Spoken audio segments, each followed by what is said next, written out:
Bonjour, c'est le retour de Vov.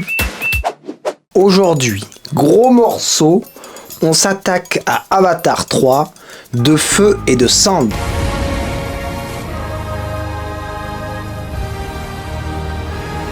Pas d'inquiétude, la première partie de cette vidéo est garantie sans spoiler et quand je commencerai à divulgacher, je te préviendrai. Avatar 3, je te le donne en mille, c'est la suite d'Avatar 1 et 2. Ah, ça commence fort, hein, tu vas voir. Non, en vrai, je te dis ça parce que Avatar 3, il démarre sur les chapeaux de roue. Il perd pas de temps en explication.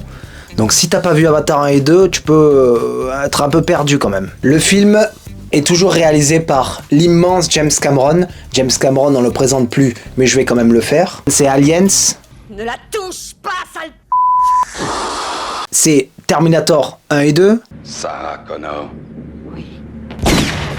C'est Titanic. Je suis le maître du monde. Wouhou. Autant dire que le CV, y a pas grand monde qui peut s'asseoir à sa table. Hein. La première chose qui saute aux yeux quand le film démarre, c'est la technique. Là, c'est une baffe. Dans le 1, il avait mis 10 ans d'avance à tout le monde. Là, il a remis 10 ans à la concurrence. Non mais vraiment, à certains moments, c'est choquant. Les navis, ils ont l'air plus réels que les acteurs humains qui sont dans la scène. La direction artistique, c'est démentiel. Chaque plan, t'as envie de faire pause, capture d'écran, le rajouter en fond d'écran. Et c'est pas un hasard, hein. James Cameron, c'est un perfectionniste. Il prend beaucoup de temps pour sortir chaque film, mais ce temps, il passe pas ce temps à glandouiller chez lui, à scroller sur TikTok. Bon, 3h17, c'est la durée du film. Ça peut faire peur au départ. C'est vrai que je peux te conseiller d'aller faire un petit pipi avant la séance pour ne pas être gêné. Les 3h17, tu ne les sens absolument pas passer. Le rythme du film est aux petits oignons. À aucun moment, tu regardes ta montre. Bon, j'ai pas de montre. Mais quand même, c'est pour l'exemple. Avatar 3 introduit une nouvelle tribu de Na'vi, le peuple des cendres. Ils sont très très différents des Na'vi qu'on a vus jusqu'alors, mais franchement ils sont excellents. Autre point fort, c'est le méchant, Quaritch. Là, il gagne en nuances et en profondeur, et à certains moments, certains choix qu'il fait, tu te dis « Ah oui, tu fais ça toi. Oh mais je m'y attendais pas. » D'accord. Là, c'est la fin de la trilogie, donc Cameron, il est pas avare de réponses. Il commence à dévoiler certains trucs, certains mystères sur Pandora sont dévoilés, certains mystères sur les origines de certains personnages sont dévoilés. Bon, maintenant, abordons les points négatifs, parce que, bon, même lui, il a des points négatifs. Et en plus, je te connais, là, derrière ton écran. Ouais, Vov, c'est un bouffon, de toute façon, c'est un fanboy de Cameron, tout ce qui fait Cameron, ça va être des chefs-d'œuvre. Bon, déjà, je te répondrai, calme-toi. On n'a pas élevé les icrans ensemble, que je sache, hein. Le premier défaut que je vois, qui est inhérent, c'est que c'est le troisième film. Donc l'univers, tu le connais déjà. C'est pas le même choc qu'à la base quand tu as découvert Avatar 1 au cinéma. C'est vrai qu'il y a certaines séquences qui peuvent être assez similaires. Au 2 notamment. Par exemple, il y a des combats marins dans le 2. Ben, dans le 3, il y en a aussi. Et c'est vrai qu'il y a certains plans, tu te dis, attends, si je les enlève là, je les mets dans le 2 ou dans le 3. Tu peux t'y méprendre à certains moments. Dernier point un peu faible, c'est le scénario. C'est vrai qu'à certains moments, tu te dis, bon, d'accord, ok, ouais, j'accepte parce qu'après, tu m'en mets plein la gueule 10 minutes plus tard. Il n'y a pas de révélation du type Je suis ton père. non, ça y est pas, ça t'attends pas, ça y est pas. Maintenant que j'ai dit ça, avant de passer en partie spoiler, la question que tu dois te poser si t'hésites pour aller voir Avatar, c'est est-ce que moi je te conseille d'y aller voir, d'aller le voir? Ce sera mieux, c'est plus français.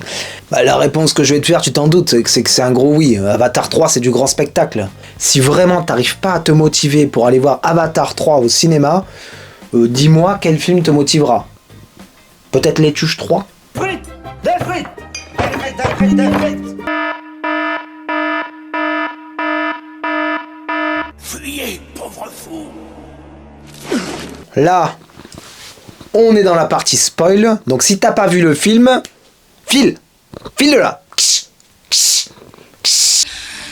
Maintenant qu'on est entre nous là, entre initiés, on peut se le dire. Franchement, il est fort ce James. Il est fort. Pendant la scène par exemple où Jake, il appelle à l'aide les Tulkun. Je suis à fond dans la scène là, j'espère que les Tulkun ils vont dire oui, parce que s'ils disent pas oui, on est mal. En y repensant, tu te dis, cette scène là, je suis en train de regarder des gars géants bleus en train de demander de l'aide à des baleines parlantes. Et je suis à fond. Et ça, seul un grand réalisateur peut réussir à t'impliquer autant. Et en plus, au début, le conseil des baleines, elles sont réticentes, elles veulent pas trop bouger. Hein. Elles font non, on ne viendra pas, car nous, on est non violents et tout ça, tu vois. Elles parlent en baleine, hein, mais c'est traduit. T'as pas besoin de parler le baleine, le baleinier pour aller voir le film. Hein. Et là, sur ce, il y a le fils de Jake qui arrive avec son copain la baleine, et il vient avec une autre baleine qui vient d'être estropiée par les humains. La baleine, elle arrive, c'est Frankenstein, hein, l'autre baleine. Elle vient, elle fait « Ah, je me suis fait défoncer par les humains !» J'étais pas loin de verser ma petite larme aussi. Mais heureusement, le conseil des baleines, là, ils sont tout autour, ils voient ça, ils se vénèrent aussi. Ils disent « Non, mais c'est pas normal, ça, on peut pas laisser passer ça, on va où ?» Ils nous ont fracassé la sœur. Bah toi, t'es hyper heureux, tu dis « Ouais, go, défoncer ces chiens d'humains, vive les baleines !» Dans ce troisième volet, Cameron, il est pas avare de réponses. Hein. Tu sens bien qu'il connaît tout son univers parfaitement et qu'il te donne les réponses quand tu les mérites. Ces révélations, elles arrivent au bon moment et elles sont bien senties, notamment celle sur Kiri. Bon, on s'y attendait un petit peu à ce qu'il nous dit, mais elle arrive au bon moment et franchement, tu es content. Il n'y a pas de révélation du style en fait, c'était le grand-père, la petite fille de Palpatine depuis le début. Il semble que Palpatine soit de retour. D'ailleurs, Kiri, parlons-en. Dans ce film, déjà dans le 2, mais dans ce film-là, Kiri, c'est Neo Kiri. Elle a décodé la matrice, elle a décodé Pandora. Spider aussi est plus cool dans ce film. Dans le 2, il était un peu tête à claque à certains moments, ne nous mentons pas. Là, dans celui-là, il s'épaissit. Déjà, l'intrigue, elle tourne beaucoup autour de lui. C'est le seul humain qui respire sur Pandora sans masque. Encore un coup de Neo Kiri, ça, hein.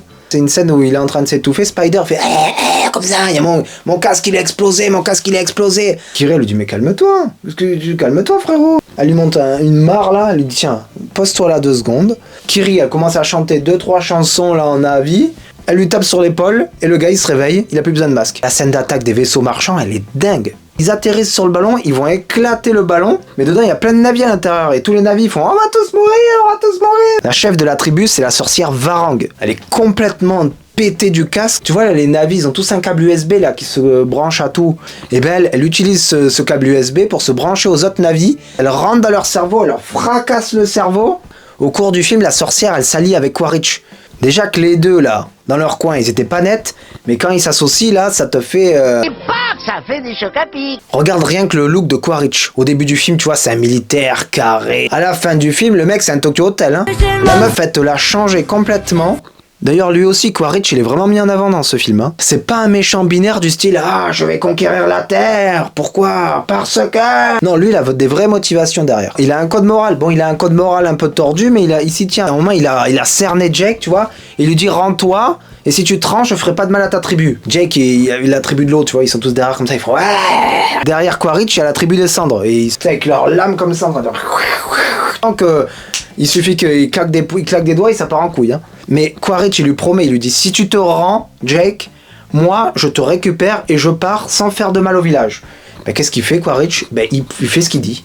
Jake, il se rend et il part, Quaritch, sans faire de mal au village. Et en tenant cette troupe, hein, parce qu'il y a tous les cendres derrière, je t'ai dit. Les gars, ils sont archi chauds derrière. Hein. C'est comme le soir d'un PSG Marseille, ils veulent en découdre. Hein. Tu sens en plus qu'il est vraiment attaché à son fils Spider. Pourtant, ils lui ont fait voir des vertes et des pas mûres. Hein. À un autre moment dans le film, Spider, il se fait capturer. Pour la 46e fois depuis Avatar 2. Hein. Le mec, il passe son temps à se faire capturer. Donc le gamin, il est capturé par les humains. Les humains, ils le balancent dans sa cellule. L'autre, il arrive dans sa cellule. Le Spider, il te casse tout. Il lui bouffe les câbles et tout. Quaritch, il arrive visiter son gamin. Il lui porte un hamburger. Essaie d'imaginer la galère pour trouver un McDo sur Pandora. L'autre, il prend le hamburger, lui jette à la gueule. Première étape, tu dis petit con. Deuxième chose, Quaritch, hein, il commence à parler à son fils Spider, il dit « Ouais, calme-toi, petit, tu vois, je suis ton papa, ta maman, elle t'aimait, tout ça. » Et bon, là, tu sens que Spider, il est un peu attendri par ça. Il lui dit « Ah, papa !» Et à un moment, Quaritch, il sort sa plaque de militaire, il lui montre, tu vois. Et l'autre, tu sens qu'il est un peu attendri. Il dit « Ah, papa, donne-moi ta plaque, je peux la garder ?» Donc, il s'en va, Quaritch. Il a pas fini de partir. L'autre, il prend la plaque. Il commence à dégonder les trucs de sa porte, là, pour pouvoir s'échapper de sa prison. S'échapper vers qui ? Retourner voir son papa préféré, Jake Sully. Les gosses sont ingrats. À un moment, il prend la sorcière et tout le groupe, et ils arrivent dans la base des humains. L'autre, il se pose pas de questions, il dit non, mais je la ramène chez moi, c'est ma nouvelle femme, respectez-la. Autant te dire qu'il y a la colonelle des humains qui l'accueille fraîchement. En plus, elle le voit arriver avec sa nouvelle gueule là, Navi descendre. Elle lui dit, oh, lui, il commence à tourner mal. T'excuses tout de suite. Sinon, tu vas aller dans ta chambre réfléchir. Et Quaritch, il dit, mais t'inquiète, je gère la fougère, elle est folle de moi, c'est moi qui la gère et je gère tous ses potes derrière. 5 minutes, mais c'est vraiment 5 minutes après. Neytiri, déguisée en Navi descendre, elle entre dans la base des humains parce qu'il se dit c'est journée porte ouverte. Et elle te commence à te foutre un bordel pas possible, elle te fait tout péter. Autant te dire que Quaritch, il passe encore pour un... Il est content. À la fin du film. Bon, il y a le combat final, tu vois, le gentil contre le méchant. Quaritch contre Jake, il y a Spider qui arrive se mettre au milieu. Il prend fait et cause pour qui, Spider, d'après toi? Il commence à faire des petits coups de pied à son père, là, Quaritch. Quaritch, à la fin, il prend tellement les nerfs qu'il dit, bon, ben, c'est bon, vous m'avez saoulé. Derrière lui, tu vois, il y a un gros rayon de la mort, là, je sais pas, qui tue tout, même le truc, ça explose. Il se retourne, Quaritch, il dit, allez, ciao, c'est bon, vous m'avez gonflé. Il se jette direct dans le rayon de la mort, comme ça. Ah!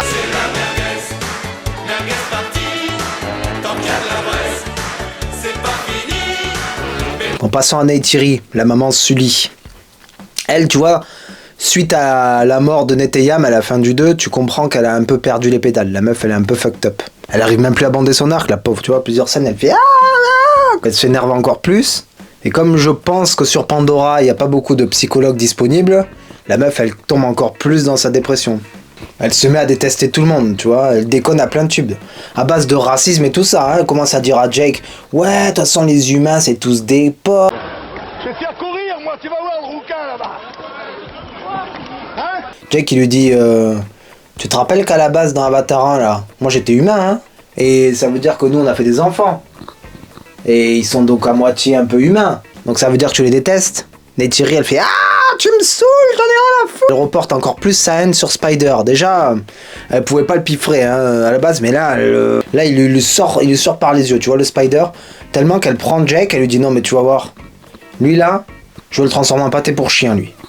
Donc elle lui a tellement monté la tête que l'autre il attrape le gamin au moins dans une scène, il est à deux doigts de le transformer en salami. Hein. Ils vont me transformer en boulette pour chien, t'entends? J'aime aussi la relation entre Neytiri et Ronal.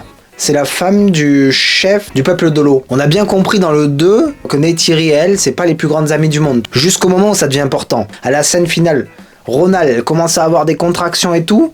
Et ça n'empêche pas de partir à la guerre, la meuf. Et en plus, elle donne pas sa part au chien. Hein. Elle t'attrape les humains un par un. Bla bla bla bla. Jusqu'au moment où elle-même, la pauvre, elle est blessée.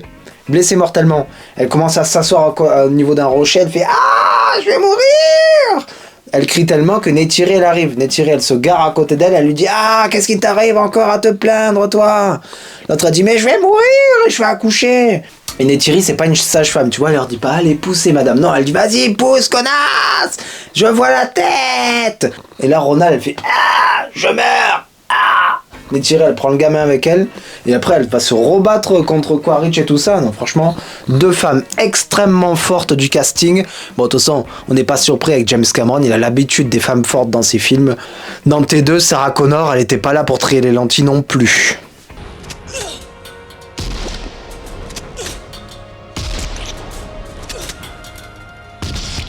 Le film est bourré, non mais vraiment bourré jusqu'à la gueule de morceaux de bravoure.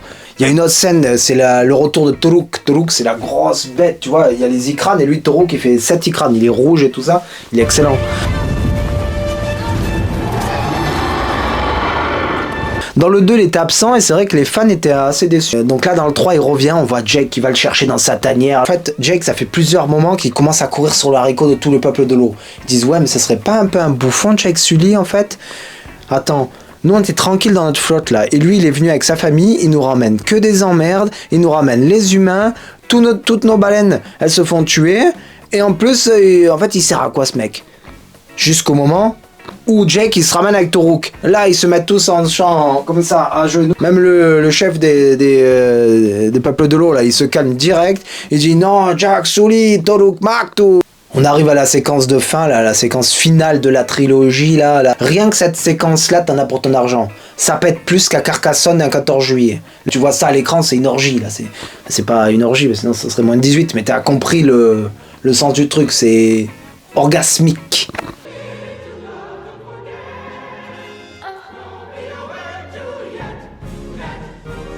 Mention aussi à la musique, qui est dans la continuité du 1 et du 2, mais qui est toujours excellente. Si t'as aimé les musiques du 1, t'aimeras les musiques du 2 et du 3.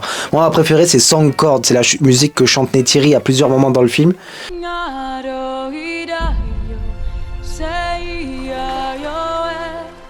Conclusion sur le film, il arrive en disant je suis le meilleur, tu vas le voir, et c'est le meilleur, oui, c'est le meilleur film de l'année, c'est le meilleur film 2025. Comme disent les jeunes, masterclass, chef-d'œuvre. Merci monsieur James Cameron. Attendez une seconde. Maintenant que je t'ai dit tout ça, j'ai quand même une inquiétude pour la suite de la saga. James Cameron l'a déjà annoncé, il a des scénarios prêts pour Avatar 4 et 5.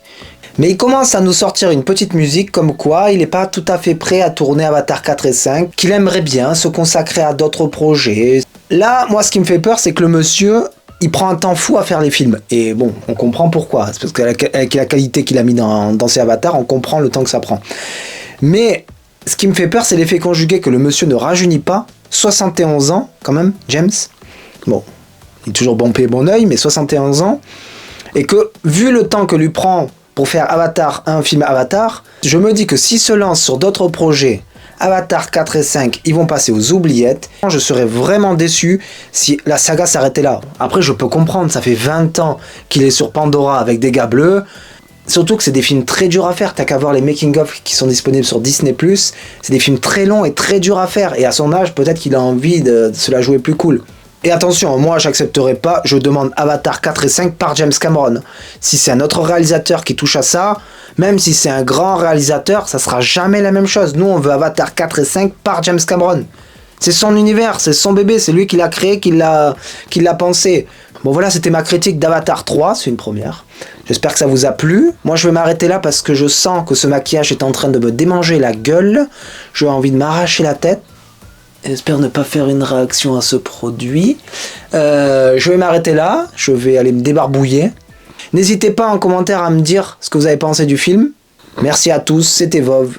Abonnez-vous. Ah oui, abonnez-vous.